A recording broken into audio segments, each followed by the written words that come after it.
Grade 2 के विद्यार्थियों के लिए part number 03 remedial class exam oriented class, जिसमें अपन माइनर 05 टेस्ट के रिगार्डिंग जो भी डाउटफुल क्वेश्चंस या एग्जाम पॉइंट ऑफ व्यू से बहुत खास रहने वाले हैं उन पर डिस्कशन करेंगे। तो मैं आपको ले चलता हूं सीधा क्वेश्चन सीरीज पर। आज का फर्स्ट क्वेश्चन आपके पास ये है। आपके माइनर 05 में इस क्वेश्चन को डिलीट किया गया था, उसका रीजन ये था। यहाँ लिखा है धातु की त्रिज्या, एक्चुअल में होना चाहिए रेडियस ऑफ प्लेनेट, ग्रह की त्रिज्या। इस वजह से इस क्वेश्चन को वहां पर डिलीट किया गया था। चलिए सबसे पहले क्वेश्चन को पढ़ेंगे। किसी प्लेनेट की त्रिज्या, किसी प्लेनेट की रेडियस पृथ्वी की रेडियस से डबल है। इसका मतलब गिवन इंफॉर्मेशंस आपके पास ये है, गिवन इंफॉर्मेशंस किसी प्लेनेट की radius 2 times of radius of अर्थ, ये इंफॉर्मेशन आपको गिवन है। आगे क्वेश्चन को रीड आउट करेंगे। पृथ्वी तथा ग्रह का औसत घनत्व सेम है। What it means, density same है। आपको सबसे पहले क्वेश्चन में यही फोकस करना होता है कि मास सेम दिया है कि डेंसिटी सेम दे रखी है। अगर डेंसिटी सेम है तो डेंसिटी का कॉन्सेप्ट आपको अप्लाई करना होता है, और मास सेम है तो कॉन्सेप्ट ऑफ मास आपको अप्लाई करना है। अब ध्यान दो, पूछा क्या, प्लेन वेग के बारे में इंफॉर्मेशन दिया है। अच्छा, इस क्वेश्चन में एक बात और ध्यान रखेंगे, यहाँ लिखा है पृथ्वी तथा ग्रह के प्लेन वेग का अनुपात, एस्केप वेलोसिटी का रेशियो पूछा है, और यहाँ पर लिख दिया वीपी बाई वीई, जबकि लैंग्वेज के अकॉर्डिंग क्वेश्चन में लिखना था वीई बाई वीपी। तब आप कहेंगे वहीं हम कैलकुलेट कर देंगे, हम ये कैलकुलेट करते हैं। Are getting? मीन्स एग्जामिनर को ये लिखना था ग्रह तथा प्लेन वेग, ग्रह तथा पृथ्वी के प्लेन वेग का अनुपात बताइए। तो सबसे पहले आपको एस्केप वेलोसिटी का फॉर्मूला आना चाहिए। escape velocity plane wave is defined by v, escape equals to over root of 2g capital M by R। अब आप इस बात के लिए इंश्योर करेंगे सबसे पहले कि यह फॉर्मूला तब एप्लीकेबल होता है जब आपको मास का कॉन्सेप्ट दिया है, बट यहाँ पर आपको कंसेप्ट ऑफ डेंसिटी डिफाइन है। इसका मतलब हम मास को कन्वर्ट करेंगे in the form of density. आप सभी जानते हैं what is density, rho equals to M by V। It means m equals to क्या लिख सकते हैं, रो इंटू वी। तो हमने मास को रिप्लेस किया, तो escape velocity equals to over root of 2 into G divided by R into M की जगह क्या लिख सकते हैं, रो इंटू वॉल्यूम, और वॉल्यूम कितना होगा 4/3 pi R cube. Escape velocity को थोड़ा सा और रीअरेंज करेंगे तो आपके पास ध्यान से पढ़ेंगे तो क्या आंसर आएगा, 2 एज इट इज है, जी एज इट इज है, रो 4π/3, और ऊपर बचेगा रूट में आर स्क्वायर, और आर स्क्वायर का रूट कितना होता है, are.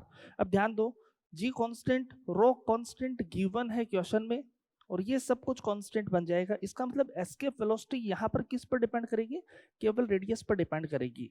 It means escape velocity is directly proportional to radius। भाई रूट आर स्क्वायर है तो उसका स्क्वायर हटाएंगे तो आपके पास क्या आएगा, आर। अब हम इसको रीअरेंज करेंगे, और रीअरेंज करने के बाद क्वेश्चन का कॉन्सेप्ट अप्लाई करेंगे। ध्यान देंगे, दोबारा समझ लेंगे। एस्केप वेलोसिटी आपके पास क्या आया, डायरेक्टली प्रोपोर्शनल टू आर। ये कब है, जब डेंसिटी कांस्टेंट डिफाइन है।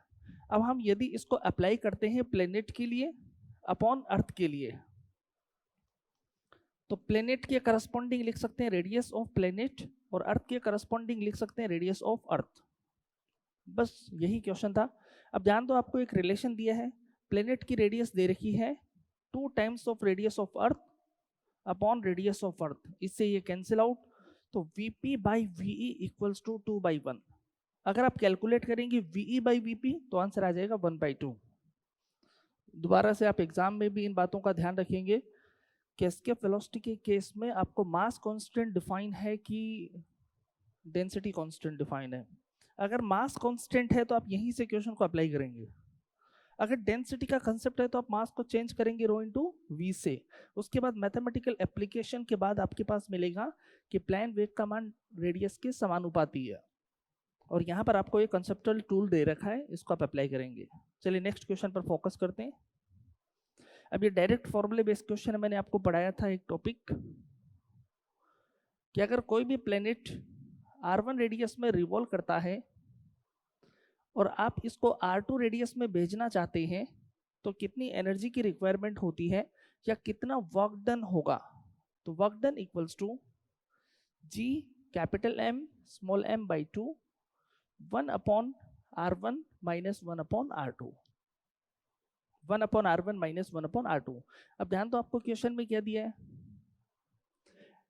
एक m द्रव्यमान का पिंड 2r रेडियस की कक्षा से 3r रेडियस की कक्षा में भेजने के लिए कितनी एनर्जी की रिक्वायरमेंट है। मींस इनिशियली एक पार्टिकल, एक ऑब्जेक्ट रिवॉल्व कर रहा है 2r रेडियस में और आप इसको भेजना चाहते हैं 3r रेडियस में। मींस r1 की वैल्यू दे रखी है 2r एंड r2 की वैल्यू आपको दे रखी है 3r। तो कितनी एनर्जी की रिक्वायरमेंट है, तो वर्क डन या external energy equals to G capital M small m by 2 1 by 2r minus 1 by 3r। जब आप इसको सोल्व करेंगे तो G capital M small m by 2 LCM लेंगे और एलसीएम लेके आप इसको सोल्व करेंगे तो एलसीएम आ जाएगा आपके पास 6r।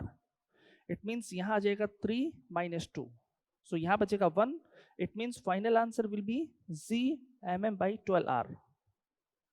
सो चेक करेंगे नेट एनर्जी की रिक्वायरमेंट कितनी है, G mm by 12r, G mm by 12r। जब आप -5 देखेंगे तो इस क्वेश्चन को भी डिलीट मारा गया है क्योंकि यहाँ लिखा है 12r square, that's why. It means final answer is G mm by 12r। Point to be remember, जब भी कोई प्लेनेट, जब भी कोई सैटेलाइट, जब भी कोई ऑब्जेक्ट किसी ऑर्बिट में रिवॉल्व करता है तो उसके पास टोटल एनर्जी होती है। आप ऐसे नहीं कह सकते कि सर उसके पास केवल काइनेटिक एनर्जी, आप ऐसे नहीं कह सकते कि सर उसके पास केवल पोटेंशियल एनर्जी है। जब भी कोई ऑर्बिट या कोई, जब भी कोई प्लेनेट या कोई सैटेलाइट रिवॉल्व करता है तो उसके पास नेट एनर्जी होती है, टोटल एनर्जी होती है, and that total energy is defined by -G capital M m by 2r। और उसी एप्लीकेशन को हम सोल्व करते हुए लिखते हैं net required energy G mm by 2 equals to 1 upon R1 minus 1 upon R2। Direct formula याद करेंगे। नेक्स्ट पार्ट इसको पढ़ेंगे, फ्लूइड से क्वेश्चन। स्टेटमेंट पर डिस्कस करना है कि कौन सा स्टेटमेंट ट्रू है। देखिए, द्रव का रेखीय प्रवाह है मुख्यतः उसकी विस्कोसिटी पर डिपेंड करता है, श्यानता पर डिपेंड करता है, बिल्कुल सही बात है। किसी भी फ्लूइड का फ्लो होना उसकी श्यानता, उसकी विस्कोसिटी पर डिपेंड करता है, एग्जैक्टली ट्रू स्टेटमेंट है। इट मींस ये करेक्ट है। अच्छा, द्रव का विक्षुब्ध प्रवाह, टर्बुलेंट फ्लो, उसकी डेंसिटी पर डिपेंड करता है लेकिन उसकी श्यानता पर डिपेंड नहीं करता है। क्वेश्चन कह रहा है कि किसी भी द्रव्य का विक्षुब्ध प्रवाह है उसकी घनत्व पर तो डिपेंड करता है लेकिन श्यानता पर डिपेंड नहीं करता, ऐसा नहीं है, ये ट्रू स्टेटमेंट नहीं है। डेंसिटी पर भी डिपेंड करता है और श्यानता पर भी डिपेंड करता है। कैसे बात कर लेते हैं अपन, जब फ्लूइड पर डिस्कस करते हैं तो अपने पास एक डेफिनेशन आती है, क्रिटिकल वेलोसिटी क्रांतिक वेग Vc equals to R eta upon rho D. सबने पढ़ा होगा, critical velocity Vc equals to R eta upon rho D. अब आपको दिखाई दे रहा है ये क्रिटिकल जो वेलोसिटी होती है वो इस बात को बताती है कि फ्लूइड का फ्लो कैसा है, द्रव्य का प्रवाह कैसा है, ये इस बात को इंडिकेट करती है। अगर किसी भी द्रव्य का वेग इस क्रांतिक वेग से कम है तो उस कंडीशन में द्रव्य का वेग लैमिनर होता है, धारा रेखीय प्रवाह होता है। अगर V इक्वल्स टू Vc है तो इसका मतलब अप्रोक्सीमेट टर्बुलेंट, फ्लूइड टर्बुलेंट होने की कोशिश कर रहा है, विक्षुब्ध प्रवाह होने की कोशिश कर रहा है, इसको कहा जाता है लगभग विक्षुब्ध, अप्रोक्सीमेट टर्बुलेंट। और अगर V का मान Vc से ज्यादा है इट मींस पूर्णतः विक्षुब्ध हो गया है, परफेक्टली टर्बुलेंट हो गया है। अब ध्यान दो, किसी भी फ्लूइड का टर्बुलेंट होना, किसी भी फ्लूइड का टर्बुलेंट होना डेंसिटी पर डिपेंड करता है और विस्कोसिटी पर भी डिपेंड करता है, मींस घनत्व पर भी डिपेंड करता है और श्यानता पर भी डिपेंड करता है। तो ये स्टेटमेंट तो ट्रू है लेकिन ये स्टेटमेंट इनकरेक्ट है। नेक्स्ट पॉइंट, अब ये तो बहुत आसान क्वेश्चन। देखिए, एक इक्वेशन होती है, इक्वेशन ऑफ कंटिन्यूटी, सातत्य समीकरण। इक्वेशन ऑफ कंटिन्यूटी आपको ये बताती है कि जहां एरिया ज्यादा होता है वहां वेलोसिटी कम होती है।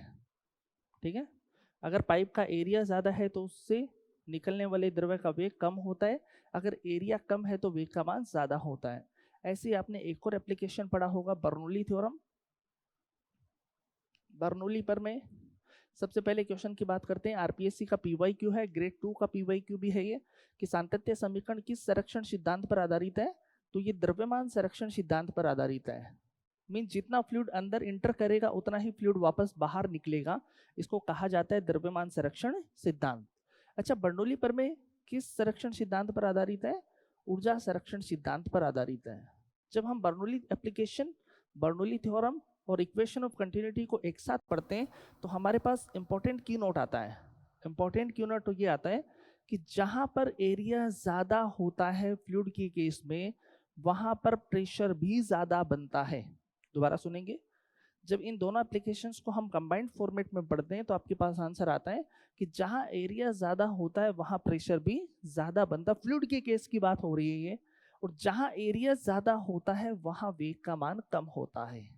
क्लियर कर पा रहे हैं? बस इस बात को रिमेंबर करेंगे। आरपीएससी ने कई बार यहां से क्वेश्चन पूछा है। दोबारा सुन लेंगे, जहां एरिया ज्यादा होता है फ्लूइड के केस में वहां प्रेशर भी ज्यादा होता है, और जहां एरिया ज्यादा होता है वहां वेग का मान कम होता है। अब क्वेश्चन को पढ़ेंगे। पाइप में संकरे स्थान पर, संकरे का मतलब नैरो, मतलब एक ट्यूब है और उसके नैरो एंड की बात हो रही है। नैरो एंड का मतलब है पतला एंड। नैरो एंड मींस पतला एंड। अब पतले एंड का क्या मतलब है? पतले एंड का मतलब है क्षेत्रफल कम है, क्षेत्रफल कम है। अब ध्यान दो, ये एरिया ज्यादा है, ये एरिया कम है। कम एरिया की बात हो रही है, तो जहां एरिया कम है वहां प्रेशर भी कम बनेगा, और जहां एरिया कम है वहां स्पीड ज्यादा होगी। दोबारा सुनना, इस एंड की बात हो रही है, अगर एरिया कम है तो प्रेशर का मान भी कम होगा, और प्रेशर कम होगा तो वेग का मान ज्यादा होगा। तो हम ये कह सकते हैं जहां क्षेत्रफल कम होगा वहां पर प्रेशर का मान भी कम होगा, और अगर प्रेशर कम होगा तो वेग का मान ज्यादा होगा। चेक कर लें अपना अपना आंसर। मींस आंसर आना चाहिए प्रेशर कम और वेग ज्यादा। ऑप्शन नंबर थर्ड, प्रेशर कम वेग ज्यादा। अब ये कंप्लीट एप्लीकेशन आप डायरेक्टली मेमोराइज करेंगे। अकॉर्डिंग टू माइंड व्यू आईआरपीएससी ने यहाँ से 3 या 4 बार क्वेश्चन पूछा है, और थ्योरेटिकल क्वेश्चन ही हर बार पूछा है, ठीक है ना। तो डायरेक्ट मेमोराइज करेंगे, एरिया ज्यादा तो प्रेशर ज्यादा बनेगा फ्लूइड के केस में, और जहां एरिया ज्यादा होगा वहां वेग का मान कम रहेगा। नेक्स्ट क्वेश्चन, स्टील रबर की अपेक्षा अधिक इलास्टिक है। बिल्कुल सही बात है, स्टील ज्यादा इलास्टिक होता है रबर के कंपैरेटिव, मोर इलास्टिक है एज कंपेयर टू रबर। दूसरी बात सुनो, दिए गए विरूपक बल मींस डिस्टॉर्शन फोर्स के लिए स्टील का विरूपण रबर से कम होता है। देखिए, सबसे पहले आपको इस स्टेटमेंट को समझने के लिए इलास्टिसिटी की डेफिनेशन आनी चाहिए। इलास्टिसिटी की डेफिनेशन होती क्या है? प्रत्यास्थता की डेफिनेशन होती क्या है? वह वस्तु, वह ऑब्जेक्ट जो अपने अंदर, मैं नॉर्मल वे में लिख रहा हूं, जो अपने अंदर परिवर्तन नहीं होने देता है, आकार और आकृति को परिवर्तित तो नहीं होने देता है, परिवर्तन नहीं होने देता है। अच्छा, इंश्योर करेंगे आपके पास एक स्टील है और आपके पास एक रबर है, आपने दोनों पर सेम फोर्स लगाया, जिसके आकार और आकृति में कम परिवर्तन होता है, एक्चुअली वही ज्यादा इलास्टिक होता है। क्लियर है? एक्सपेरिमेंटल थॉट में आपको बता रहा हूं, जिस वस्तु के आकार और आकृति में जितना कम परिवर्तन होता है, इसका मतलब वो वस्तु उतनी ही ज्यादा इलास्टिक होती है। अब सुनेंगे, स्टील रबर की अपेक्षा ज्यादा इलास्टिक है, बिल्कुल सही बात है। विरूपक बल के लिए स्टील का विरूपण रबर से कम होता है। मींस आपने एक डिस्टॉर्शन फोर्स लगाया, एक्सटर्नल फोर्स लगाया। विरूपण बल का मतलब होता है वो फोर्स जिससे वस्तु के आकार और आकृति में परिवर्तन होता है। अगर हमने विरूपक बल लगाया तो उस बल के कारण स्टील में डिस्टॉर्शन कम हुआ है। बिल्कुल सही बात है भाई, स्टील ज्यादा इलास्टिक है, इसका मतलब स्टील पर बाहरी बल लगाने से उसमें डिस्टॉर्शन कम होता है। So both statements are correct. Statement number 1 सही है और स्टेटमेंट नंबर 2 इसकी करेक्ट एक्सप्लेनेशन है। तो कथन और कारण दोनों सही है, तथा कारण कथन का सही एक्सप्लेनेशन है। चलिए नेक्स्ट क्वेश्चन पढ़ेंगे। दो एक समान तार, यूनिफॉर्म वायर। एक समान तार का मतलब होता है दोनों की लेंथ सेम है और दोनों का एरिया सेम है। लेंथ के बारे में लास्ट में इंफॉर्मेशन आपको दोबारा दे रखी है। नहीं, ये नहीं है। लेंथ के बारे में आपको इंफॉर्मेशन लाइट में चेक क्या दिया है, लेकिन एक समान तार का मतलब होता है दोनों की लेंथ सेम है और दोनों का एरिया सेम है, लंबाई बराबर बढ़े, ये तो डेल्टा एल की बात होती है। तो दोनों एक समान वायर, इसका मतलब लेंथ भी सेम है और एरिया भी सेम है, परंतु एक है कॉपर का और दूसरा है आयरन का। क्वेश्चन आगे देखो क्या दे रखा है, लोहे का यंग प्रत्यास्थता गुणांक तांबे के यंग प्रत्यास्थता गुणांक का 3 गुना है। So Y iron equals to 3 times of Y copper. इस लैंग्वेज को हमने पकड़ लिया। आगे दे रखा है तांबे व लोहे के तार पर लटकाए गए भार का अनुपात बताइए कि दोनों पर कितना वेट लटकाया गया है ताकि इनकी लंबाई समान रूप से बढ़े। अब देखो आगे क्या कह रहा है, ये कह रहा है कि लेंथ में परिवर्तन समान हो, इसका मतलब डेल्टा एल भी सेम दिया है। क्वेश्चन को दोबारा मेमोराइज करेंगे। क्वेश्चन में लिखा है यूनिफॉर्म वायर है, मीन्स दोनों की लेंथ सेम है, दोनों का एरिया सेम है, और लास्ट में कहा कि आपने दोनों वायर पर भार को लटकाया, वेट को लटकाया, और वेट की लटकाने की वजह से दोनों की लेंथ बढ़ेगी।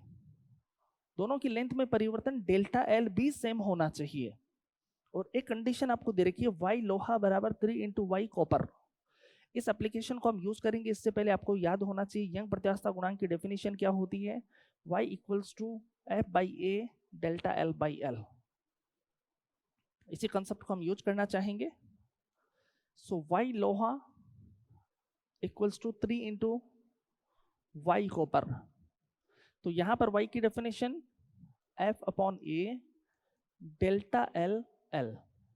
तो यहां पर f या वेट जो आपने लिखा है वो किसके लिए लिखा है, लोहे के लिए, equals to 3 into F upon A delta L by L, और ये किसके लिए है, कॉपर के लिए। अब ध्यान दो एल तो सेम है, एरिया भी सेम है, क्वेश्चन ने कहा डेल्टा एल सेम बढ़े, it means F of iron equals to 3 into F of copper. अब क्वेश्चन को पढ़ो क्या दिया है, तांबे व लोहे, इसका मतलब ऊपर आना चाहिए तांबा और नीचे आना चाहिए लोहा, इनके वेट का अनुपात बताइए। It means F of copper upon F of iron equals to 1/3। सारी कंडीशंस को दोबारा से रिमाइंड करेंगे। क्वेश्चन ने कहा कि यूनिफॉर्म वायर है, इसका मतलब लेंथ भी सेम है और एरिया भी सेम आपको डिफाइन है। पहली बात तो आप ये ध्यान रखेंगे। दूसरी कंडीशन आपको दे रखा है कि दोनों की लेंथ सेम बढ़े, इसका मतलब डेल्टा एल भी सेम दिया है। तो अब आप यंग प्रत्यास्थता गुणांक की डेफिनेशन लगाते हुए क्वेश्चन को सोल्व कर देंगे। एक कंडीशन आपको क्वेश्चन में दे रखी है।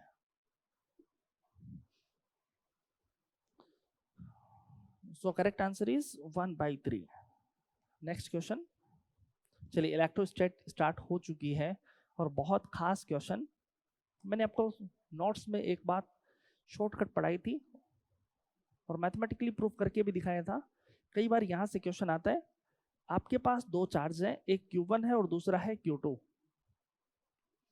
अगर दोनों की नेचर सेम है, ध्यान से सुनेंगे, दोनों की नेचर सेम होने का मतलब ये भी पॉजिटिव है और ये भी पॉजिटिव हो, या फिर ये भी नेगेटिव हो ये भी नेगेटिव हो। अगर दोनों की नेचर सेम है तो इन दोनों के बीच में आपको एक ऐसा चार्ज दे दिया जाए, या आपने एक ऐसा चार्ज रख दिया जिस पर नेट फोर्स कितना बन जाए, 0। हमेशा ध्यान रखना, अगर दो चार्ज सेम नेचर के हैं तो दोनों चार्ज के बीच में एक ऐसा पॉइंट एग्जिस्ट करता है जिस पर नेट फोर्स का मान कितना बन जाता है, 0। और वो नेट फोर्स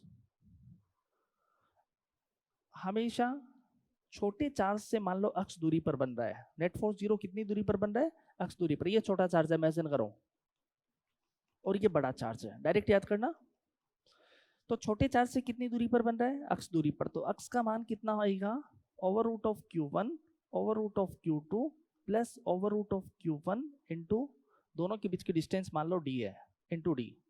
दोबारा सुनना, अगर दो चार्ज सेम नेचर के हैं तो दोनों के बीच में एक ऐसा पॉइंट एग्जिस्ट करता है जिस पर नेट फोर्स का मान हमेशा कितना बन जाएगा, 0। और वो पॉइंट छोटे चार्ज से हम कैलकुलेट करना चाहेंगे। तो मान लो कि छोटा चार्ज क्या है, Q1, तो छोटे चार्ज से वो डिस्टेंस कितनी आएगी, over root Q1 upon over root Q2 plus root Q1 into d। ये तो सेम नेचर की चार्ज की बात है, लेकिन यहाँ क्वेश्चन में देखो एक है प्लस तो दूसरा है माइनस, अपोजिट नेचर। अगर अपोजिट नेचर की चार्ज है, कहाँ लिखूं, यहाँ लिख देते हैं, अपोजिट नेचर की चार्ज है, अपोजिट नेचर, तो मान लो एक है Q1 और दूसरा है माइनस Q2, ठीक है, दोनों के बीच की डिस्टेंस कितनी है, d। तो अब एक पॉइंट ऐसा एग्जिस्ट करता है जिस पर नेट फोर्स का मान 0 बन जाएगा और वो पॉइंट इस छोटे चार्ज के बाहर की तरफ होता है। इस छोटे चार्ज के बाहर की तरफ होता है, वो मान लो कितनी डिस्टेंस पर है, x डिस्टेंस पर।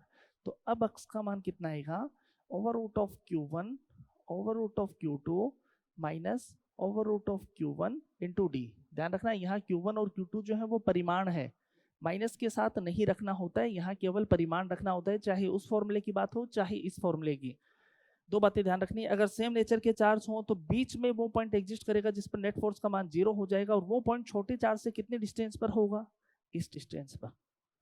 अगर दोनों अपोजिट नेचर की चार्ज हैं तो वो पॉइंट छोटे चार्ज के बाहर की तरफ होता है, और कितने डिस्टेंस पर, over root of Q1 upon over root Q2 minus root Q1 into D. अब हम अपना शॉर्टकट कॉन्सेप्ट अप्लाई करेंगे, बाकी आप इस टूल को फिजिक्स से भी सोल्व कर सकते हैं, आंसर सेम आना है। चलिए क्वेश्चन को सोल्व करते हैं। अब देखो आपको क्या दिया, एक चार्ज से Q और दूसरा चार्ज से -3Q, दोनों के बीच की डिस्टेंस कितनी है, D। पहला क्वेश्चन ये बनता है कि वो पॉइंट कहां होगा जिस पर नेट फोर्स 0 बन जाएगा। भाई क्वेश्चन ये कहा कि दो चार्ज आपके पास Q और -3Q है, हम इन दोनों के बीच में एक तीसरा चार्ज रखना चाहते हैं, मतलब कहीं भी हम तीसरा चार्ज 2Q कहां रखें कि उस पर नेट फोर्स 0 बन जाए। तो पहला पॉइंट ये बनता है कहां रखा जाएगा, तो आप कहेंगे सर छोटे चार्ज के बाहर की तरफ। अब आप ऐसे मत बोलना कि सर छोटा चार्ज ये है, ये नहीं है। ये नेगेटिव साइन और पॉजिटिव साइन तो केवल नेचर को रिप्रेजेंट करते हैं, आपको नेगेटिव साइन और पॉजिटिव साइन के साथ नहीं जाना है, केवल मैग्नीट्यूड देखना है। मीन्स ये वाला छोटा चार्ज है और यहाँ पर एक चार्ज रख देंगे 2Q, कुछ भी रख दो कोई फर्क नहीं पड़ेगा, जो यहाँ से कितने डिस्टेंस पर होगा, x डिस्टेंस पर, छोटे चार्ज के बाहर। तो आपको ये पता लग गया कि 2Q को कहाँ रखना पड़ेगा, Q के बाईं तरफ रखना पड़ेगा। पहली बात हमेशा के लिए याद कर लो, सेम नेचर के हैं तो बीच में कहीं रखना पड़ता है, और अपोजिट नेचर के हैं तो छोटे चार्ज के बाहर की तरफ रखना होता है। तो Q के बाईं तरफ रख दिया, Q के बाईं तरफ। अब आगे क्वेश्चन को सोल्व करते हैं। ये Q1 बन जाएगा, ये Q2 बन जाएगा। इट मीन्स x का मान क्या आएगा, over root of Q1 over root of Q2 minus over root of Q1 into d. तो Q1 का मान कितना, root Q into root 3Q minus root Q into d. चलिए यहाँ से रूट Q कॉमन आके ऊपर वाले से कट जाएगा, तो 1 upon root 3 minus 1 into D. अब ये कोई ऑप्शन मैच नहीं कर रहा है, तो हम इसको मैथमेटिक्स से सोल्व करेंगे। रूट 3 प्लस 1 से ऊपर मल्टीप्लाई कर दिया और रूट 3 प्लस 1 से ऊपर मल्टीप्लाई कर दिया, तो ऊपर वाला एज इट इज बनेगा रूट 3 प्लस 1 इंटू डी। अब ध्यान दो यहाँ पर क्या बनेगा, a minus B into A plus B क्या होता है, A square minus B square. Means root 3 का स्क्वायर करेंगे तो कितना आएगा, 3, और 1 का स्क्वायर करेंगे तो कितना आएगा, 1। जब हम इसको सोल्व करेंगे तो final answer root 3 plus 1/2 into d. Correct answer is option number 1। दोबारा सुन लो, सेम नेचर के चार्ज हैं तो कहीं ना कहीं बीच में एग्जिस्ट करेगा, लेकिन छोटे चार्ज के पास होगा, ठीक है। अगर अपोजिट नेचर की चार्ज है तो छोटे चार्ज से बाहर की तरफ वो पॉइंट एग्जिस्ट करता है जहां पर नेट फोर्स कितना बन जाए, 0। बस यही ध्यान रखना था, और थोड़ा सा मैथमेटिकल एप्लीकेशन यूज करना था, क्योंकि ये तो ऑप्शन में मैच ही नहीं कर रहा है। इट मींस रूट 3 प्लस 1 से ऊपर नीचे मल्टीप्लाई करके आंसर निकालना था। नेक्स्ट क्वेश्चन, क्या कमाल का क्वेश्चन है। अब देखिए क्वेश्चन यहां से बनने के दो तरीके होते हैं, एक तो एग्जामिनर लिख के दे देते हैं नॉन कंडक्टिंग है और कंडक्टिंग है, ठीक है, तो हम आइडेंटिफाई कर जाएंगे। और एक और पैटर्न होता है,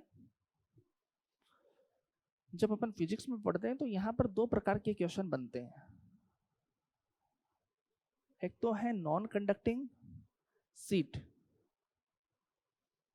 नॉन कंडक्टिंग सीट कितना इलेक्ट्रिक फील्ड जनरेट करती है, सिग्मा अपॉन 2 एप्सिलॉन नॉट, ठीक है, इसको कहते हैं नॉन कंडक्टिंग सीट, ठीक।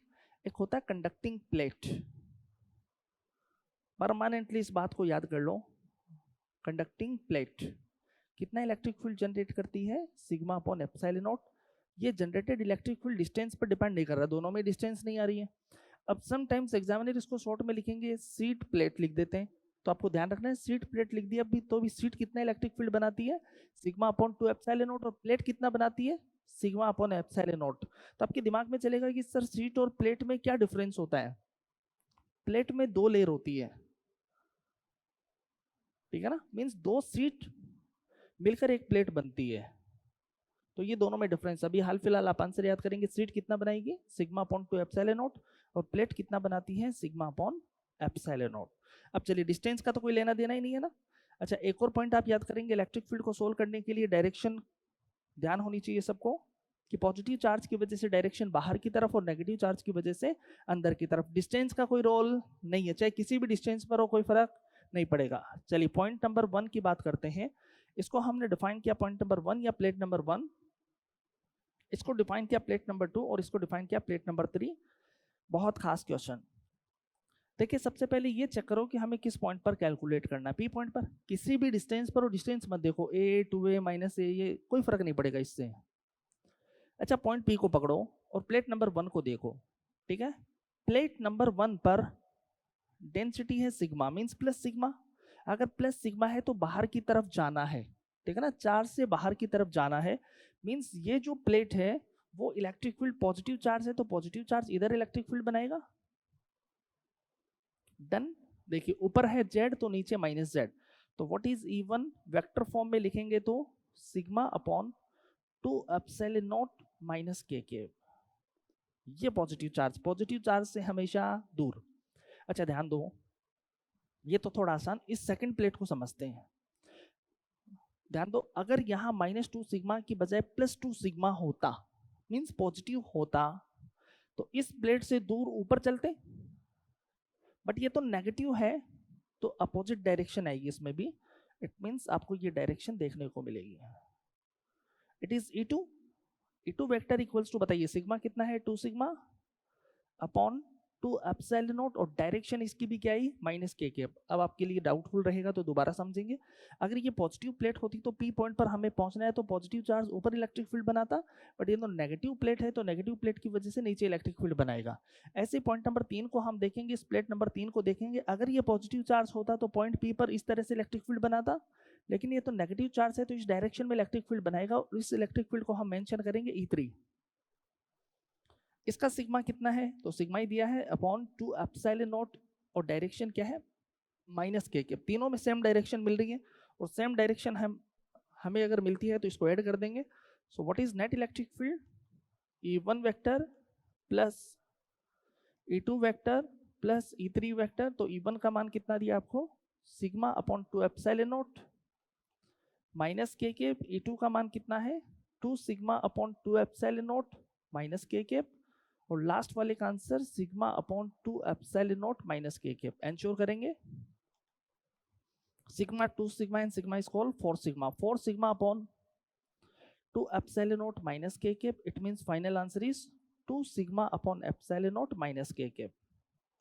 It means -2 sigma upon epsilon not k। This is the final answer. Check कर लेंगे, अगर किसी का ये आंसर है तो करेक्ट है, दोबारा समझेंगे। एक तो होता है non conducting sheet sigma upon 2 epsilon not, एक होता है conducting plate sigma upon epsilon not. Plate 2 layer बनाती है।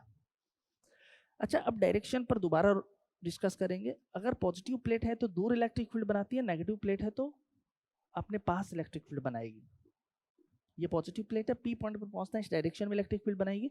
अगर ये पॉजिटिव होता तो पी पॉइंट पर पहुंचने के लिए ऊपर इलेक्ट्रिक फील्ड बनता, लेकिन ये नेगेटिव है तो अपोजिट डायरेक्शन में बनाएगी। अगर ये पॉजिटिव होती तो इस तरह से इलेक्ट्रिक फील्ड बनाती, बट ये नेगेटिव है तो इस तरह से इलेक्ट्रिक फील्ड बनाएगी।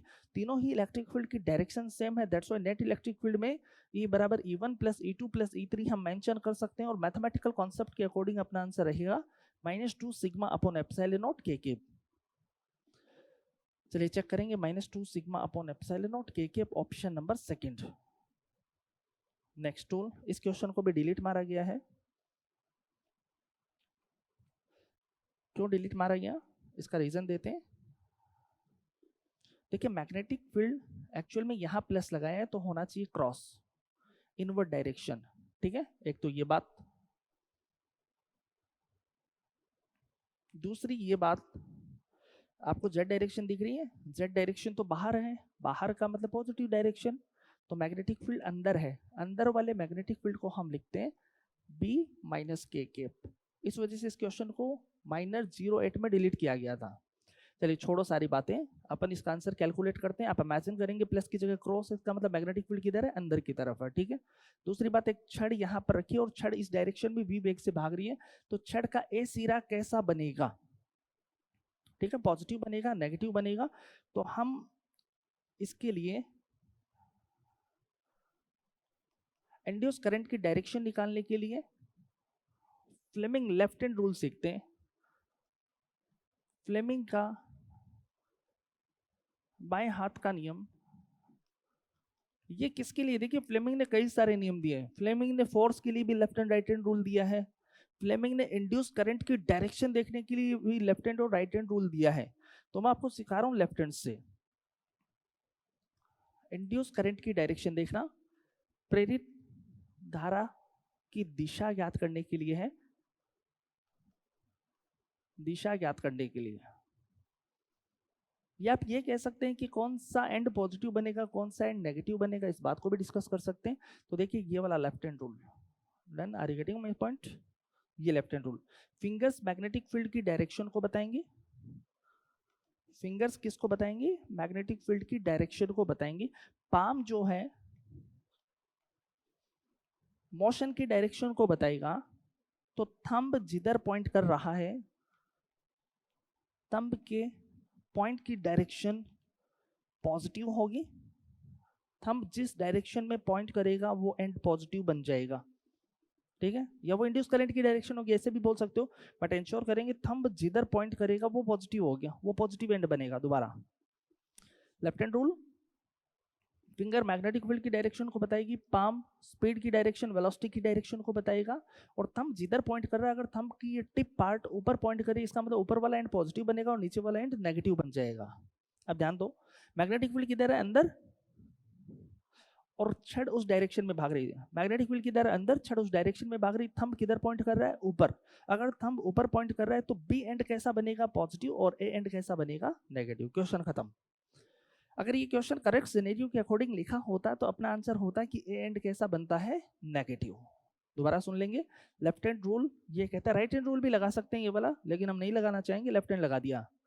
फिंगर्स बताएंगे मैग्नेटिक फील्ड की डायरेक्शन को, पाम बताएंगे वी की डायरेक्शन को। तो अंगूठा जिधर पॉइंट करता है वो एंड पॉजिटिव बनेगा, opposite and negative. Magnetic field अंदर, ये भागने की डायरेक्शन, तो अंगूठा ऊपर पॉइंट कर रहा है तो बी बनेगा पॉजिटिव और ए बन जाएगा नेगेटिव। चलिए नेक्स्ट कंडीशन, इसका मतलब अगर क्वेश्चन करेक्ट सिनेरियो में होता तो ए के बारे में पूछा तो ए ऋणावेशित होगा। चलिए ये तो बहुत आसान, एम्पियर्स लॉ।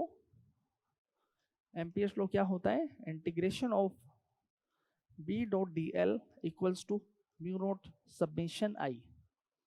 अब ऐसा कोई ऑप्शन आपको दिखाई नहीं दे रहा होगा, इट मीन्स इस कंडीशन में हम लिख सकते हैं B upon mu not dot d l equals to summation of I, and this is called H. H dot dl equals to summation of I. What is H? Magnetization field, चुंबकन क्षेत्र। It means कौन सा option correct है, ये नहीं है, इसमें mu naught नहीं है, ये भी नहीं होगा। It means option number 4 is the correct answer. यहां पर ये साइन इस तरह का है जैसे मैंने बनाया, क्लोज इंटीग्रेशन। अगला चेक करेंगे, अगला बहुत आसान basic question, according to definition. According to definition देखिए क्या दिया, एक बेलनाकार नलिका की लंबाई व आंतरिक व बाहरी त्रिज्याएं क्रम से, लंबाई मान लो कुछ भी एल है, लंबाई एल है, there is something typing mistake. आंतरिक व बाहरी त्रिज्याएं ए व बी है। ये आपको एक बेलन दिया है, ये बेलन जिसकी लेंथ कितनी है, एल। इंटरनल और आउटर रेडियस, ये इसकी एक्सिस है, इंटरनल रेडियस ए दे रखी है और आउटर रेडियस दे रखी है बी। डन। एक बेलनाकार नलिका की लंबाई एल है, आंतरिक में इतनी त्रिज्याएं हैं और पदार्थ की प्रतिरोधकता रो है, तो नलिका के सिरों के मध्य प्रतिरोध का मान बताइए। नलिका के एंड्स के बीच में प्रतिरोध का मान बताइए। यहां पर जो भी मटेरियल फिलअप है उसकी प्रतिरोधकता कितनी है, रो। अब हम सभी जानते हैं प्रतिरोध कैलकुलेट करने का फॉर्मूला रो एल बाई ए होता है। अब देखिए एरिया कौन सा लेंगे जिसमें मटेरियल फिलअप है, क्लियर है? मटेरियल फिलअप है, हमें वो एरिया सेलेक्ट करना है। अब ध्यान से सुनो, इसका मतलब ये वाला एरिया आपको लेना है, ये वाला ही तो एरिया लेना है ना।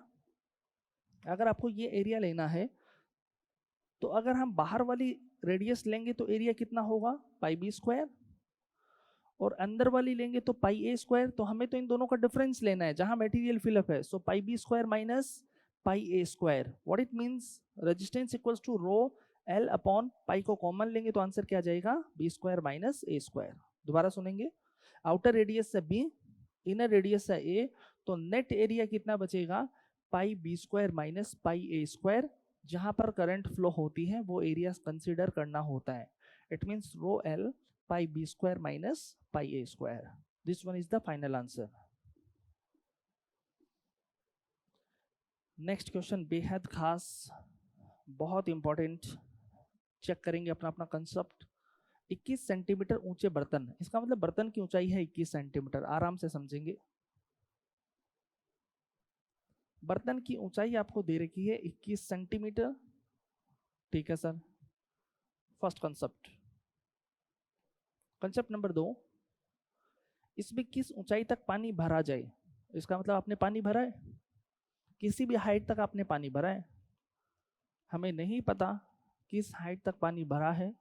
हमने कहा कि बर्तन की ऊंचाई तो 21 सेंटीमीटर है, लेकिन इसमें h ऊंचाई तक पानी भरा है, ठीक है।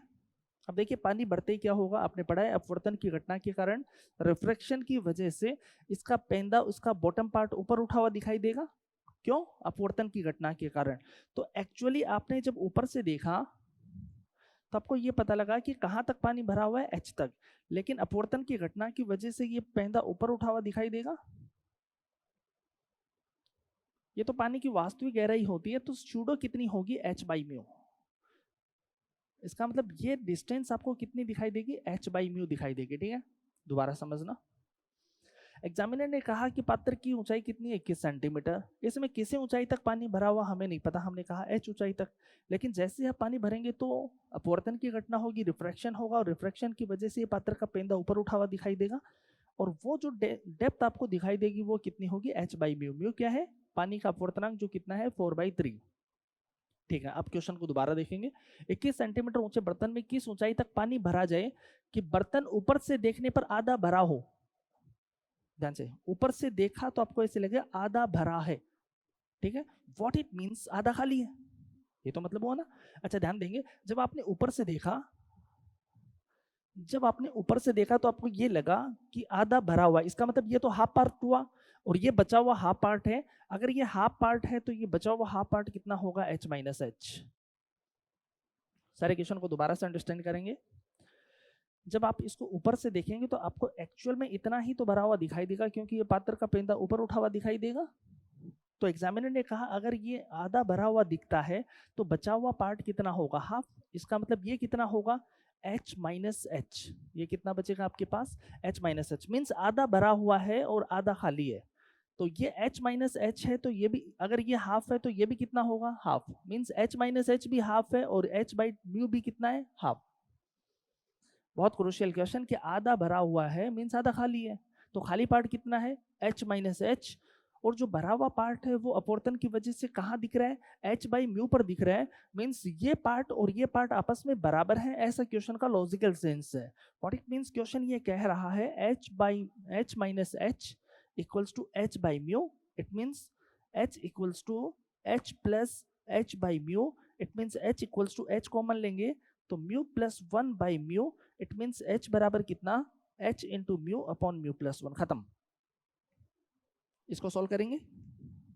सो what is h, capital H का मान है 21 इंटू 4/3, म्यू की वैल्यू है 4/3 प्लस 1, इसको कैंसिल आउट करेंगे 7, 7 4 28 अपॉन एलसीएम लेके सॉल्व करेंगे तो 7/3, इसको कैंसिल करेंगे तो 4, तो 4 इंटू 3, इसका मतलब आंसर कितना आएगा, 12 centimetre. Correct option is 12 centimetre. एक बार दोबारा से रिकेप लेंगे। सबसे पहले क्वेश्चन ने कहा कि बर्तन की हाइट कितनी, 21 सेंटीमीटर, ठीक है। इसमें किसी ऊंचाई तक पानी भरा, ठीक है, भर दिया। और पानी भरने के बाद क्वेश्चन ने कहा कि आपने ऊपर से देखा है तो आपको आधा दिख रहा है, आधा दिख रहा है, इसका मतलब ये पात्र का पेंदा ऊपर उठा हुआ दिखाई दिया, तो ये हाफ है, तो बचा हुआ h माइनस एच पार्ट भी कितना होगा, हाफ। अगर ये हाफ है तो ये भी हाफ होगा, तो हम दोनों को इक्वेट कर सकते हैं। एक्चुअली ये हाफ किसकी वजह से दिख रहा है? बिकॉज ऑफ रिफ्रैक्शन, अपवर्तन की वजह से पात्र का पेंदा ऊपर उठा हुआ दिखाई देता है। इसको हम फिजिक्स के लैंग्वेज में आभासी गहराई कहते हैं, स्यूडो डेप्थ कहते हैं। और वो स्यूडो डेप्थ कितनी होगी? h/μ। ये क्वेश्चन का करेक्ट कंसेप्ट था। नेक्स्ट क्वेश्चन, ये क्वेश्चन मैंने आपको इस तरह से पढ़ाया था। सबसे पहले ध्यान देंगे, मैंने आपको 2-3 बात बताई थी। अगर माध्यम का अपवर्तनांक कम होता है लेंस के अपवर्तनांक से, तो इस कंडीशन में नेचर चेंज नहीं होती है। ठीक है ना, नेचर चेंज नहीं होती है। अगर माध्यम का अपवर्तनांक और लेंस का अपवर्तनांक बराबर होता है, तो इस कंडीशन में लेंस अदृश्य हो जाता है, इनविजिबल हो जाता है। फिर अपने पास कॉन्सेप्ट था, अगर माध्यम का अपवर्तनांक ज्यादा है लेंस के अपवर्तनांक से, तो इस कंडीशन में नेचर चेंज हो जाती है। नेचर चेंज होने का मतलब है अवतल लेंस उत्तल लेंस की तरह व्यवहार करेगा और उत्तल लेंस अवतल लेंस की तरह व्यवहार करेगा। मींस कॉनकेव कॉन्वेक्स की तरह और कॉन्वेक्स कॉनकेव की तरह। कॉनकेव का काम क्या होता है? प्रकाश की किरणों को डाइवर्ज करना। तो ये डाइवर्ज करने की बजाय कन्वर्ज करना स्टार्ट कर देता है, और ये वाला कन्वर्ज करने की बजाय डाइवर्ज करना स्टार्ट कर देता है। ये डिपेंड करता है इस बात पर कि आपने कैसे मीडियम पर या किस अपवर्तनांक के मीडियम में लेंस को डुबोया है। अगर माध्यम का अपवर्तनांक ज्यादा है तो 100% इंश्योर करेंगे कि नेचर चेंज हो जाएगी। नेचर चेंज का मतलब क्या? उत्तल लेंस अवतल लेंस की तरह व्यवहार करेगा और अवतल लेंस उत्तल लेंस की तरह व्यवहार करेगा। इट मींस जो लेंस कन्वर्ज कर रहा है एक्चुअली वो डाइवर्ज करना स्टार्ट करेगा, और वो जो डाइवर्ज कर रहा है वो कन्वर्ज करना स्टार्ट करेगा। मींस उत्तल लेंस दिखने में तो अभी भी उत्तल ही होगा, बट नेचर चेंज हो जाती है। अब क्वेश्चन को पढ़ेंगे। एक अवतल लेंस का अपवर्तनांक μL बराबर 1.5 है। ठीक है सर। दोनों अवतल सतहों की वक्रता त्रिज्या r है। r का मान कितना दिया है? r ही दिया है। ठीक है। और माध्यम का अपवर्तनांक दिया है 1.75। तो किस प्रकार माध्यम में रखने पर यह किसके जैसे व्यवहार करेगा? तो सबसे पहले आप शॉर्टकट टूल अप्लाई करेंगे। आप कहेंगे माध्यम का अपवर्तनांक ज्यादा है लेंस के अपवर्तनांक से, इसका मतलब अवतल लेंस जो है वो उत्तल लेंस के जैसे व्यवहार करेगा। इसका मतलब कन्वर्जिंग लेंस के जैसे व्यवहार करेगा। तो या तो ये सही होगा या ये सही होगा, इन दोनों में से कोई सा होगा। अभी तक आप 50% रिजल्ट पर पहुंच गए। अच्छा, इसके बाद हमें कैलकुलेट करना है इसकी फोकस दूरी। ऑप्शन में दिख रहे हैं, और हम जानते हैं अवतल लेंस के लिए फोकस दूरी माइनस μL अपॉन, चलिए डायरेक्ट कैलकुलेट कर देते हैं, 1/f equals to μL upon μm minus 1/r1 minus 1/r2। यही फॉर्मूला होता है ना लेंस मेकर सूत्र। ये अवतल लेंस है तो R1 कैसा होगा? नेगेटिव। R2 कैसा होगा? पॉजिटिव। ठीक है, R1 कैसा होगा? नेगेटिव, R2 कैसा होगा? Positive, according to sign rule. तो R1 का मान कितना? -R, R2 का मान कितना? +R रखेंगे। It means 1/f equals to minus lens, तो 1 मीन्स 1.5, 1.75 माइनस ऑफ 1, तो 1/r minus minus 1/r plus बन जाएगा। अब जब ध्यान दो, आप इसको सोल्व करेंगे तो 1/f equals to minus, let me check again by mathematical calculation, 1/f equals to 1.5 minus का 1.75 upon of 1.75 into of 1/r1। Let me check, r1 है नेगेटिव, यहाँ पर there is something calculation mistake, दोबारा ध्यान देंगे। 1/r1 minus 1/r2 लिखा है, इसका मतलब r1 है नेगेटिव, तो यहाँ आ जाएगा -1/r, और r2 है पॉजिटिव, तो यहाँ आ जाएगा -1/r। ठीक है, दोबारा देखेंगे, 1/r1 माइनस 1/r2, तो r1 आ जाएगा -r और r2 कितना आ जाएगा? +r। इट मीन्स यहाँ आपके पास आएगा -2/r। जब आप इसको रीअरेंज करेंगे तो यहाँ पर 1.5 माइनस 1.75, इट मीन्स माइनस का 0.25 अपॉन 1.75 और यहाँ -2/r, माइनस माइनस क्या बन जाएगा प्लस, और जब आप इस मैथमेटिक्स को सोल्व करोगे तो आपके पास आंसर आएगा 3.5r।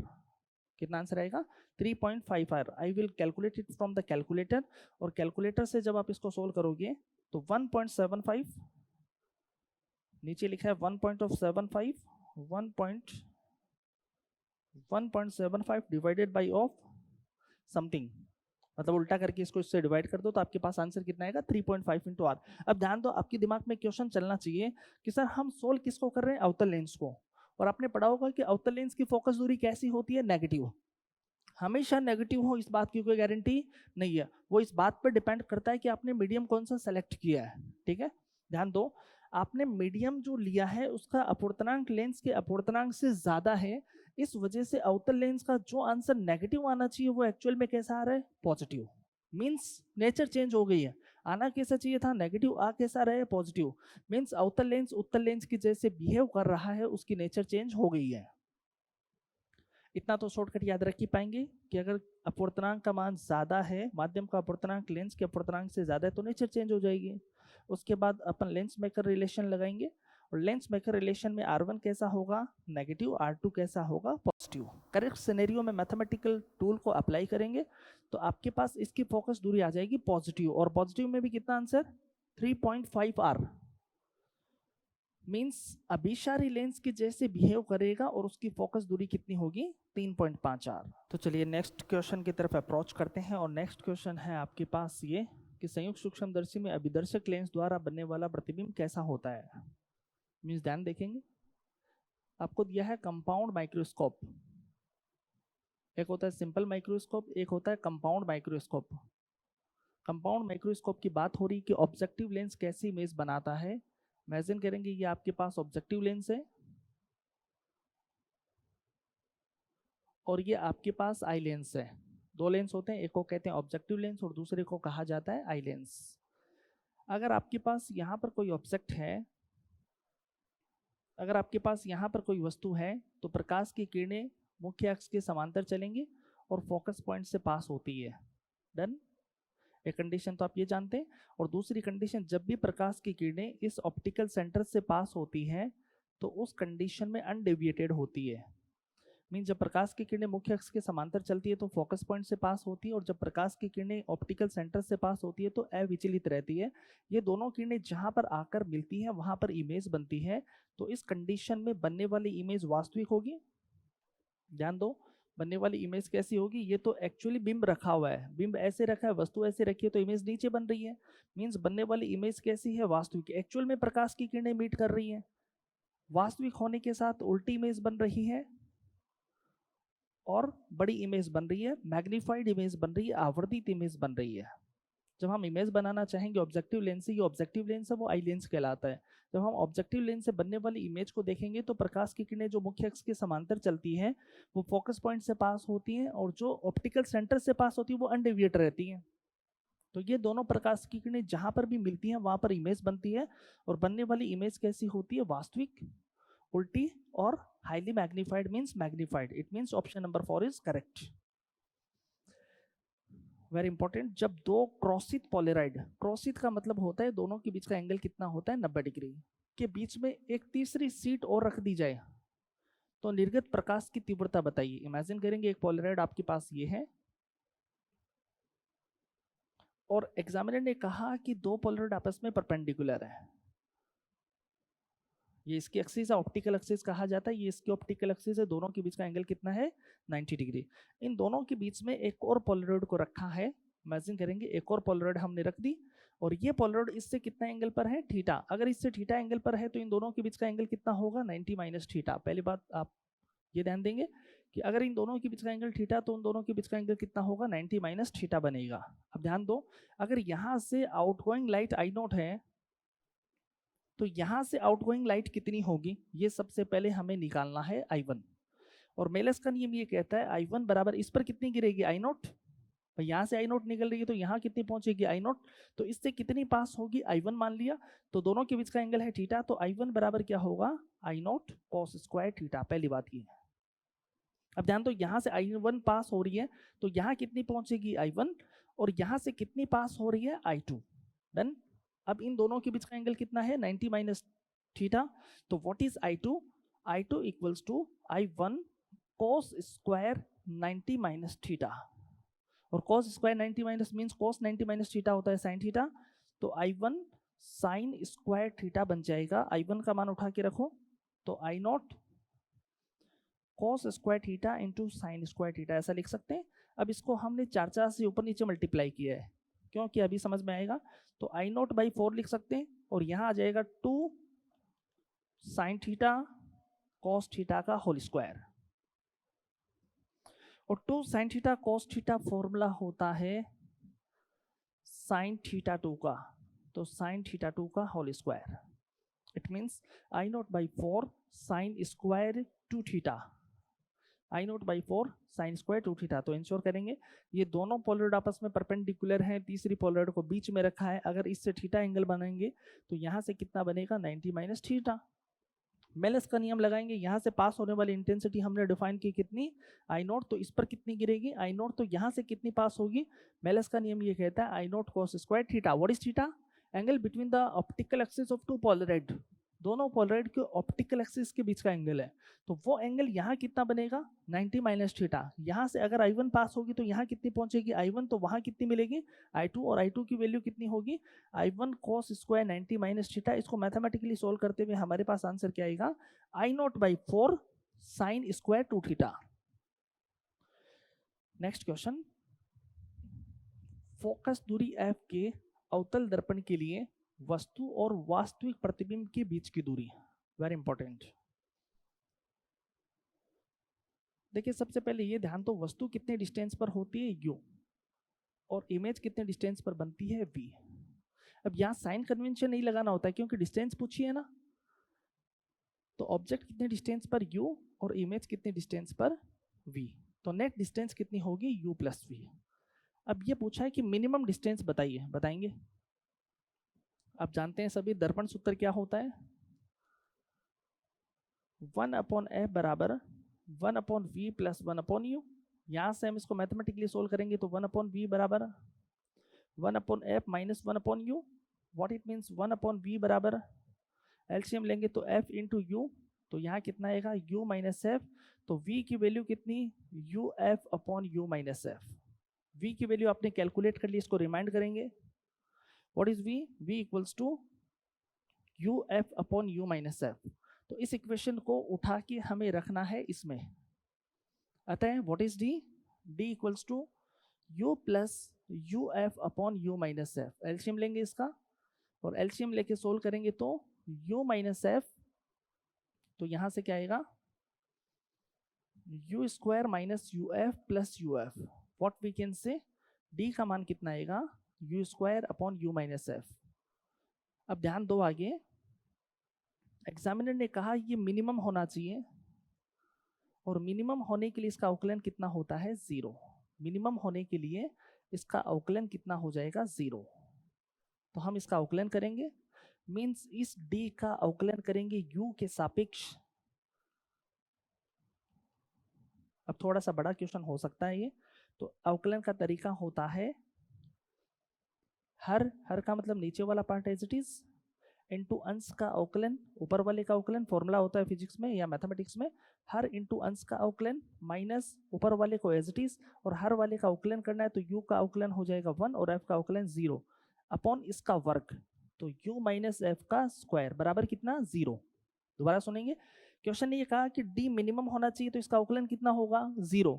तो हमने इसका अवकलन किया और किसके बराबर किया 0 के। अब अवकलन का सूत्र क्या होगा हर इंटू अंश का अवकलन माइनस अंश इंटू हर का अवकलन अपॉन हर का स्क्वायर। तो ये तो 0 में चला जाएगा, तो यहाँ से हम इसको सोल्व करेंगे तो ये अपने पास बचेगा u minus f into 2u, और माइनस का u स्क्वायर बचेगा तो बराबर में आ जाएगा u स्क्वायर, क्योंकि ये तो 0 में चला गया।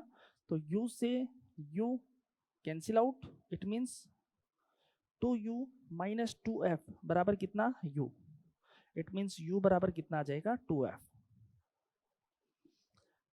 एक आंसर हमारे पास आया u बराबर 2f, अतः v का मान निकालेंगे। What is v? v बराबर uf upon u minus f। तो v बराबर u का मान है 2f into F upon 2f minus F, तो v का मान भी कितना आएगा 2f। अतः मिनिमम डिस्टेंस d बराबर होती है u प्लस v, तो d बराबर 2f प्लस 2f, तो final answer will B 4f। It means option number 4। दोबारा चेक करेंगे अपना आंसर। सबसे पहले यहाँ तक तो कोई डाउटफुल स्थिति नहीं है। इसके बाद में हमें कहा गया कि मिनिमम डिस्टेंस बताइए, तो d बराबर u प्लस v होगी। अच्छा, net distance u plus v का मान उठा के रखेंगे, मैथमेटिक्स को सोल्व करेंगे, यहाँ तक पहुंच जाएंगे। एग्जामिनर ने कहा distance must be minimum, minimum होने के लिए इसका अवकलन कितना होना चाहिए 0, और अवकलन के लिए आपके पास एक फॉर्मूला होगा हर इंटू अंश का अवकलन माइनस अंश इंटू हर का अवकलन अपॉन हर का वर्ग। वहां से आप क्वेश्चन को सोल्व करते हुए पहुंचेंगे तो v का मान कितना आ जाएगा, सॉरी u का मान कितना आ जाएगा 2f। जब u का मान उठा के यहाँ रखेंगे तो v का मान भी कितना आएगा 2f। दोनों मान उठा के उस इक्वेशन में रख देंगे तो d का मान कितना आएगा 4f। So correct answer is 4f। अब ये तो क्वांटम फिजिक्स का नॉर्मल क्वेश्चन है, इसको कहते हैं नॉर्मलाइजेशन कंडीशन। नॉर्मलाइजेशन कंडीशन होती है साई स्क्वायर इंटू वॉल्यूम बराबर 1, इसको कहते हैं नॉर्मलाइजेशन कंडीशन। एक होती है ऑर्थोगोनल कंडीशन।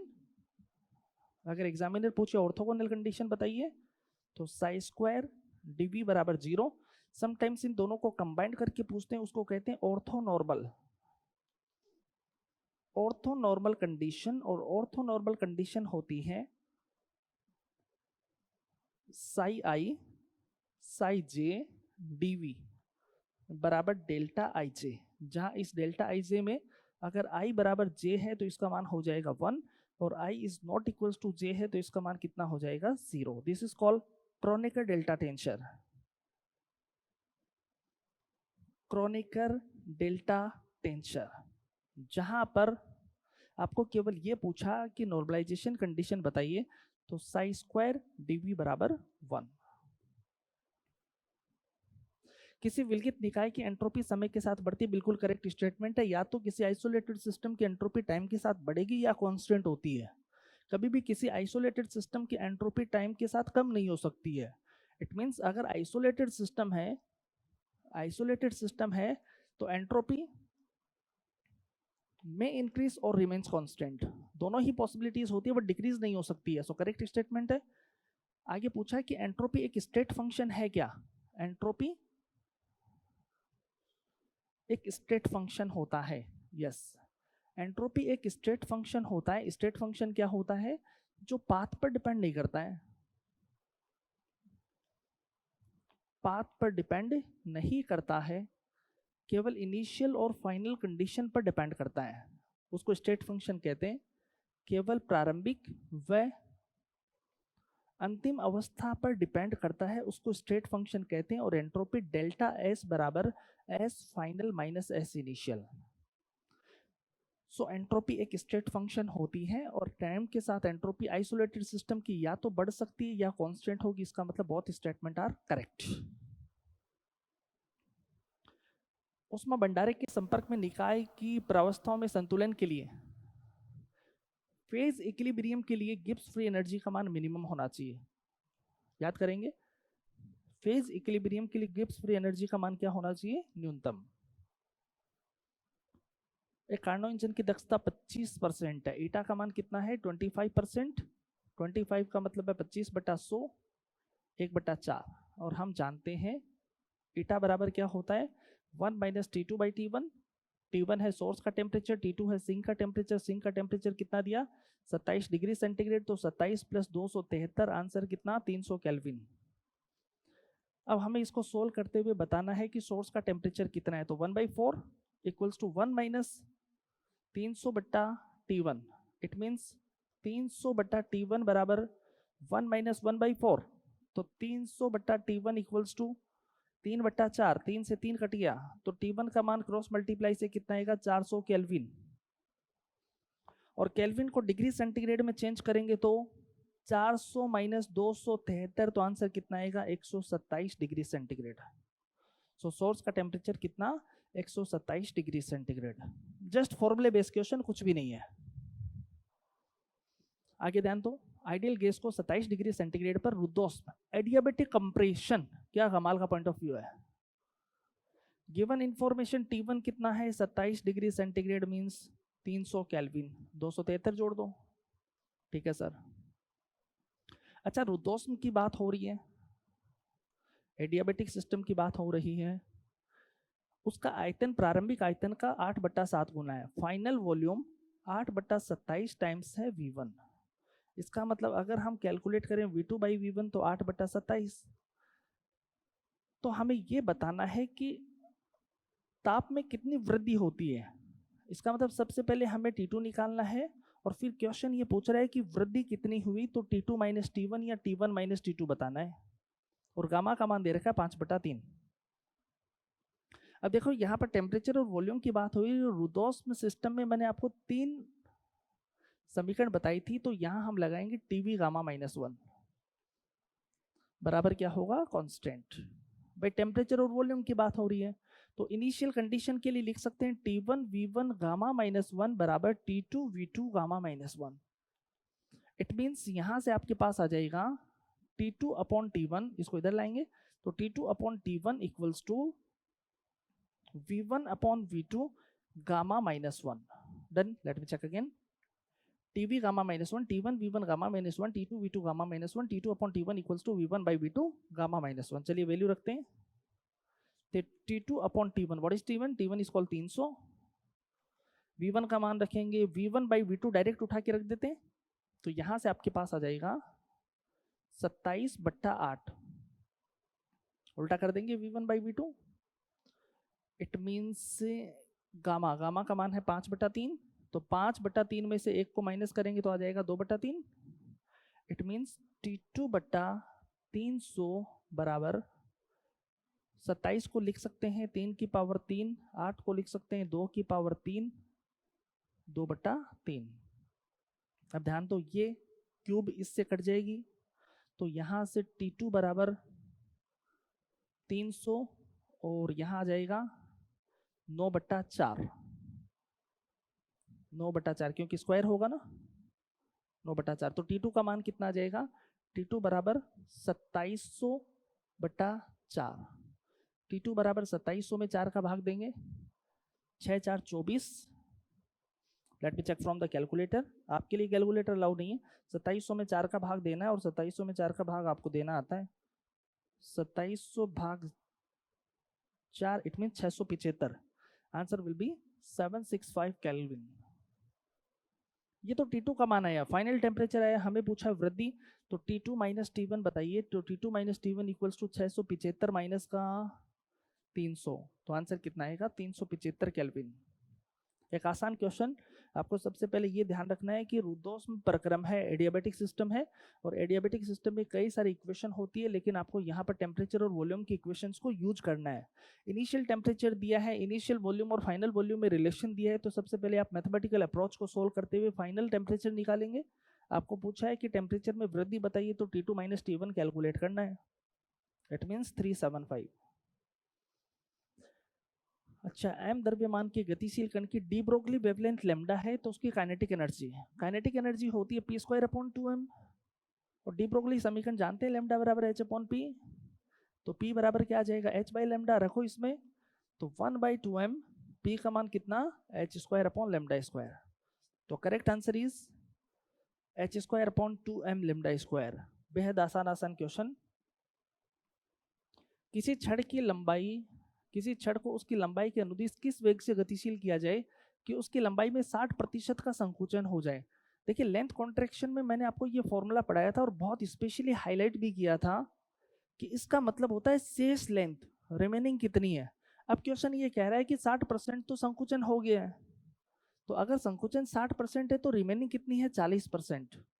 एल का मान कितना बचा, 40% ऑफ एल नॉट, तो एल बराबर कितना, 40/100 एल नॉट, तो एल बराबर कितना, 2/5 एल नॉट रखेंगे यहाँ पर, तो 2/5 l not equals to l not root में 1 माइनस v²/c², इससे ये कट गया, तो स्क्वायर कर दो दोनों तरफ का, तो 4/25, तो 1 minus v²/c², what it means, v²/c² equals to 1 minus 4/25। It means LCM लेके सोल्व करेंगे तो 21/25, और 21 में 25 का डिवाइड करेंगे, I will check again it from calculator, 21 divided by 25 0.84, it means v square equals to 0.84 into c square. तो v बराबर root में 0.84 और सी स्क्वायर बाहर आ जाएगा रूट से, तो c बचेगा, और 0.84 का रूट लगभग होता है 0.91। देखिए इस क्वेश्चन में समझने के लिए केवल एक ही बात थी, आपने अगर उठा के यहाँ पर L का मान 60% ऑफ L नोट रख दिया तो आपका क्वेश्चन गलत है। कॉन्ट्रैक्शन कितना 60%, तो रिमेनिंग कितनी है 40%, ये ध्यान रखना था। बाकी फॉर्मूला सबको याद है। जब कभी भी आपको वेवलेंथ के करस्पॉन्डिंग एनर्जी पूछे या एनर्जी के करस्पॉन्डिंग वेवलेंथ पूछी जाए तो आप ऐसे लगाते हैं फोटोन के लिए h new hc by lambda. ये एग्जाम में बहुत कॉम्प्लेक्स बन जाता है इसकी कैलकुलेशन, तो आज से हमेशा के लिए शॉर्टकट याद करेंगे। Wavelength equals to 12400 upon energy को रखना इलेक्ट्रॉन वोल्ट में, तो आपका आंसर किस में आएगा एंगस्ट्रॉम में, ठीक है ना। वैसे एक्चुअली आप लिखना चाहें तो ऐसे होता है इलेक्ट्रॉन वोल्ट एंगस्ट्रॉम, तो एंगस्ट्रॉम से सॉरी इलेक्ट्रॉन वोल्ट से इलेक्ट्रॉन वोल्ट कट जाएगा। अब ध्यान दो इस फॉर्मूले को रट्टा मार लेना जब भी एनर्जी लेवल के बीच का डिफरेंस निकालना है। तो आपको पूछा है कि डी संक्रमण में ये जो ट्रांजिशन हो रहा है, ये जो ट्रांजिशन हो रहा है इसके करस्पॉन्डिंग बताइए वेवलेंथ कितनी है। तो देखो यहाँ एनर्जी कितनी है -2 और यहाँ कितनी है -10, तो बताएंगे दोनों के बीच का डिफरेंस कितना होगा 8 इलेक्ट्रॉन वोल्ट। भाई यहाँ है -2 और यहाँ है -10, तो दोनों के बीच का डिफरेंस कितना है 8 इलेक्ट्रॉन वोल्ट। डन। तो what is lambda 12400 upon 8 electron volt, electron volt angstrom, तो इलेक्ट्रॉन वोल्ट से इलेक्ट्रॉन वोल्ट हमेशा कट जाएगा। तो 12400 को डिवाइड कर दो 8 से, जब आप 12400 को डिवाइड करेंगे 8 से तो आपके पास आंसर आ जाएगा 1550। 12400 डिवाइडेड बाई 8 तो आंसर आएगा 1550 एंगस्ट्रॉम। अब देखिए एग्जाम तक आप इस बात को डायरेक्ट मेमोराइज कर लो। अगर आपको एनर्जी देखिए वेवलेंथ पूछे या वेवलेंथ देखिए एनर्जी पूछे तो आप इस कॉन्सेप्ट को लगाएंगे, लेकिन इस बात के लिए ध्यान रखेंगे एनर्जी इलेक्ट्रॉन वोल्ट में होनी चाहिए, ठीक है ना। तो हमेशा आप एनर्जी को इलेक्ट्रॉन वोल्ट में कैलकुलेट करना और उसके करस्पॉन्डिंग वेवलेंथ बताना चाहेंगे। तो 12400 upon energy in electron volt, तो आंसर किस में आएगा एंगस्ट्रॉम में। अच्छा पार्टिकल फिजिक्स के question, third component of iso spin पूछा। देखिए आइसो स्पिन एक तो होती है आइसो स्पिन, एक होती है इसका थर्ड कंपोनेंट। थर्ड कंपोनेंट देखिए आइसो स्पिन इस बात पर डिपेंड करती है कि सिंगलेट है कि डबलेट है। अगर सिंगलेट है तो आइसो स्पिन कितनी 0, तो थर्ड कंपोनेंट भी कितना 0। अगर डबलेट बनता है तो आइसो स्पिन कितनी होती है 1/2, तो थर्ड कंपोनेंट इट में भी +1/2 या -1/2। अगर ट्रिपलेट बनता है तो आइसो स्पिन होती है 1, तो इस कंडीशन में थर्ड कंपोनेंट या तो +1 होगा या 0 होगा या -1 होगा। तो हम सभी जानते हैं कि पाई प्लस तो ट्रिपलेट बनाता है, पाई प्लस क्या बनाता है ट्रिपलेट। अगर ट्रिपलेट बनाता है तो आइसो स्पिन तो 1 बनेगी, और pi plus pi minus pi 0, इसके करस्पॉन्डिंग थर्ड कंपोनेंट होगा +1, इसके करस्पॉन्डिंग थर्ड कंपोनेंट -1 और इसके करस्पॉन्डिंग थर्ड कंपोनेंट 0। तो ये तो बिल्कुल सही है। अब देखिए के की बात करते हैं, के के पार्टिकल की बात करते हैं। जो के पार्टिकल होता है वो डबलेट बनाता है। अगर डबलेट बनाता है तो आइसो स्पिन कितनी होती है 1/2। अब अगर ये डबलेट बनाता है तो इसकी डबलेट पार्टिकल में एक तो होता है के प्लस और एक होता है के 0। ध्यान देना डबलेट पार्टिकल में के प्लस और के 0 होता है, तो ये इसका जो थर्ड कंपोनेंट होता है इट विल बी +1/2 और इसका थर्ड कंपोनेंट क्या होगा -1/2। इसका मतलब ये इनकरेक्ट सिनेरियो है। चलिए प्रोटॉन वाला चेक करते हैं। प्रोटॉन और न्यूट्रॉन मिलकर भी एक डबलेट बनाते हैं। अगर ये डबलेट बनाते हैं तो आइसो स्पिन हो जाएगी 1/2। तो प्रोटॉन के लिए आइसो स्पिन का थर्ड कंपोनेंट होता है +1/2 और न्यूट्रॉन के लिए जो थर्ड कंपोनेंट होता है इट विल बी -1/2। तो प्रोटॉन के लिए थर्ड कंपोनेंट क्लियर है। ओमेगा माइनस की बात करते हैं। ओमेगा माइनस तो सिंगलेट बनाता है भाई, ओमेगा माइनस है, लैम्डा 0 है, ये सिंगलेट होते हैं। सिंगलेट है तो आइसो स्पिन भी 0 है और आइसो स्पिन का थर्ड कंपोनेंट भी 0 है। It means this is correct. ये करेक्ट है, ये करेक्ट है, ये करेक्ट है। इसका मतलब कौन सा ऑप्शन सही हो जाएगा ऑप्शन नंबर 2। इनकरेक्ट पूछा है तो ऑप्शन नंबर 2 सही हो जाएगा, पाई जीरो। अच्छा, पाई जीरो क्या है? मेजोन है, मेजॉन्स।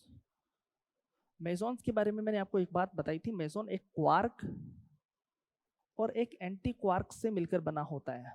चाहे कोई भी मेजॉन पार्टिकल हो, उसमें एक क्वार्क होगा और एक एंटी क्वार्क होगा। तो ध्यान दो, यहाँ पर तो सारे के सारे क्वार्क हैं, ये नहीं होगा। यहाँ पर भी सारे के सारे क्वार्क है, ये भी नहीं होगा। ठीक है ना? अब ध्यान दो, यहाँ पर भी सारे के सारे क्वार्क पार्टिकल है, ये भी नहीं होगा। तो अगर हमें कुछ पता नहीं लग रहा तो भी सही कर देते इसी लाइन से कि मेजॉन में एक क्वार्क पार्टिकल होता है और एक एंटी क्वार्क, तो एक quark anti quark, quark anti quark, this is the correct answer. अब आपके दिमाग में चलेगा कि सर ये 1/√2 कहाँ से आया? तो हम क्वांटम फिजिक्स में पढ़ते हैं नॉर्मलाइजेशन कंडीशन। अभी आपको क्वेश्चन बताया था, एक नॉर्मलाइजेशन कंडीशन होती है, एक ऑर्थोगोनल कंडीशन होती है। तो जब हम फिजिक्स में, न्यूक्लियर फिजिक्स में उस नॉर्मलाइजेशन कंडीशन को सोल्व करते हैं तो हमारे पास 1/√2 का फैक्टर मिल जाता है। मीन्स यहाँ पर पाई जीरो की स्ट्रक्चर क्या होगी? यू बार प्लस डी बार। या तो ये आंसर मिल सकता था आपको, करेक्ट है बिल्कुल, या फिर ये भी करेक्ट है, you bar minus D bar by √2। This is also correct scenario, दोनों ही करेक्ट सिनेरियो है। आपको ये ध्यान रखना था कि क्वार्क और एंटी क्वार्क दोनों एग्जिस्ट करने चाहिए। तो ये न्यूक्लियर फिजिक्स की एक सीरीज के साथ हम क्वेश्चन को ख़त्म करते हैं। नेक्स्ट सेशन में अपन इसी सीरीज को आगे बढ़ाएंगे, जिसमें अपने टॉपिक रहेंगे फाइनल 01, फाइनल 02, फाइनल 03 एंड 04 में क्या क्या प्रॉब्लम्स आपको आई थी, उनका सॉल्यूशंस और एग्जाम ओरिएंटेड कुछ इंपॉर्टेंट क्वेश्चंस। तो आज के लिए इतना ही। Wish you all the best.